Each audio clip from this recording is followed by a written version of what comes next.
Dicho esto, lo primero que puedo plantear, incluso como material para la discusión, es si es posible la existencia de una sociedad sin Estado. Pregunta que ha interesado desde hace siglos a los filósofos, a los politólogos.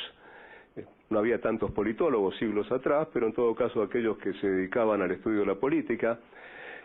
También, digamos, se ha visto estos procesos desde el punto de vista del funcionamiento de las sociedades primitivas, inclusive los antropólogos han trabajado mucho sobre el tema de la formación de los estados. Nosotros vamos a estar hablando, por supuesto, de una forma particular de estados. No vamos a estar hablando de las ciudades-estado griegas ni de los imperios.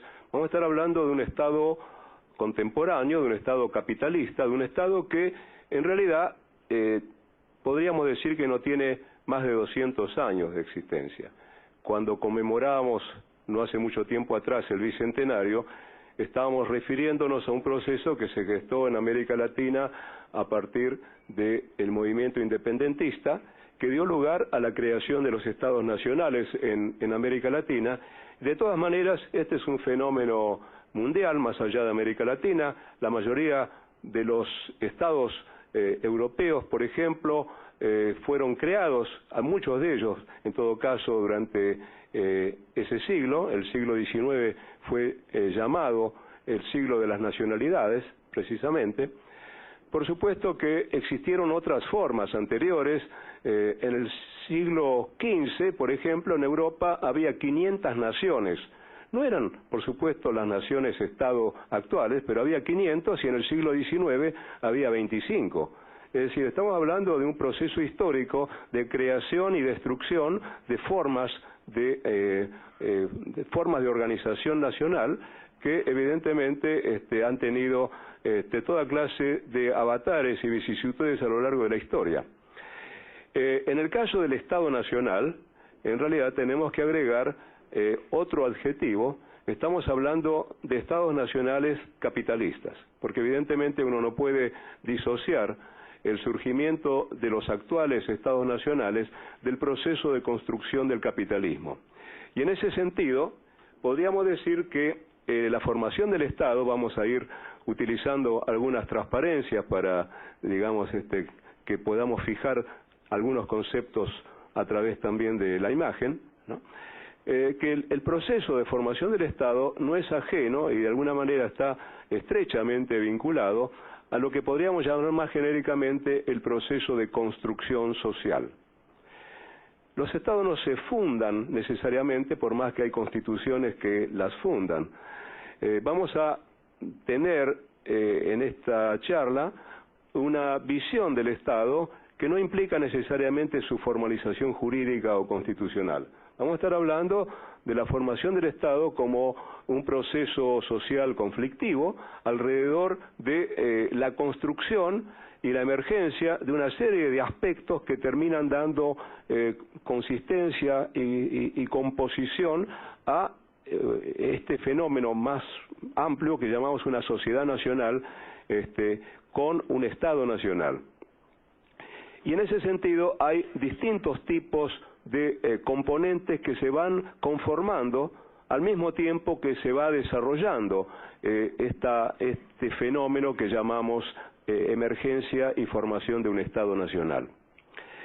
Los Estados nacionales capitalistas, fundamentalmente, están constituidos sobre la base de tres pactos, ¿no?, que me parecen absolutamente esenciales y de alguna manera van a servir no solamente para iniciar esta charla, sino también para concluirla.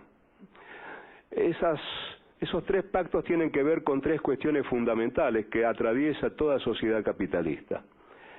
La primera es la constitución de un orden, ¿no?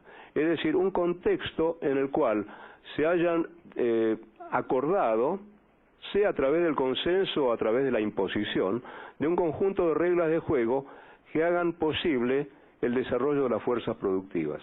Porque el capitalismo implica justamente desarrollo de fuerzas productivas, generación de excedentes, etc. Por lo tanto, no hay capitalismo y no hay Estado nacional sin constitución de un orden.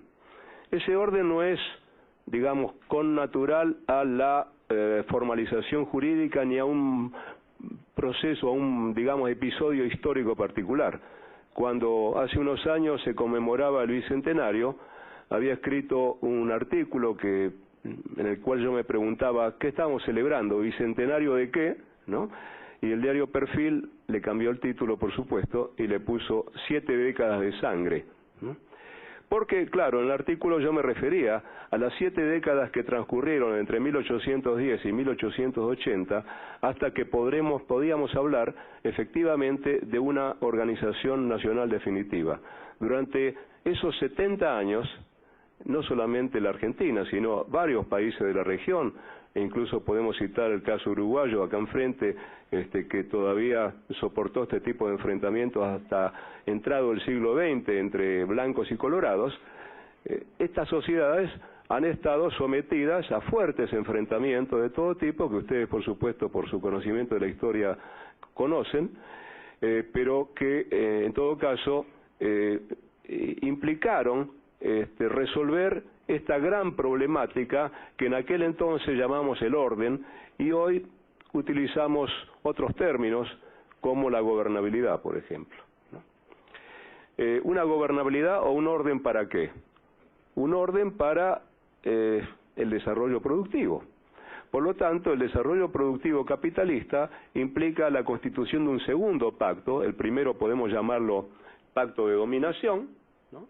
Entonces hablamos de Estado en primer lugar, y uno de los conceptos que incorporo es el concepto de sistema de dominación o pacto de dominación, que es condición sine qua non para que efectivamente puedan desarrollarse las actividades productivas. Por lo tanto, hay otro concepto que es el desarrollo de las relaciones de producción dentro de un territorio, por supuesto. Este segundo pacto implica un proceso de división social del trabajo, donde se decide quiere decir a través, por supuesto, de la lucha y el enfrentamiento que todavía seguimos soportando después de años de pasaje de un tipo de reglas de juego en este sentido a otro. Por ejemplo, con el neoliberalismo hemos pasado al dominio del mercado sobre el Estado. Actualmente tenemos bien una preponderancia del Estado sobre el mercado, pero en definitiva estamos hablando de cuáles son los agentes sociales que tienen que asumir fundamentalmente la responsabilidad del proceso de desarrollo. Por lo tanto, ese segundo pacto, o podríamos llamar pacto de división social del trabajo o pacto funcional, implica acordar, ¿verdad?, en cada momento histórico cuáles son los agentes fundamentales del desarrollo, si va a ser el Estado, si va a ser el mercado, si van a ser en alguna medida las organizaciones sociales, por ejemplo. El tercer pacto es el pacto distributivo, es decir, el pacto que indica quiénes ganan y quiénes pierden en este proceso de acumulación. Cómo se reparte el excedente económico, ¿no? Que no es solamente un tema de pacto fiscal, es un tema, digamos, de equidad distributiva en la asignación del excedente económico. Y en ese sentido, uno podría decir, tal vez, haciendo una extremada simplificación, que primero fue el tema de la conquista del orden durante esas 7 décadas, luego vino el tema del progreso, sobre todo a partir de 1880 en el caso argentino, pero digamos esto es un fenómeno también generalizable para el conjunto de América Latina, y ya entrado el siglo XX, la gran confrontación se estableció a través de la distribución del excedente económico. Recién apareció en la agenda del Estado el tema de la equidad distributiva. Además, digamos, de las relaciones de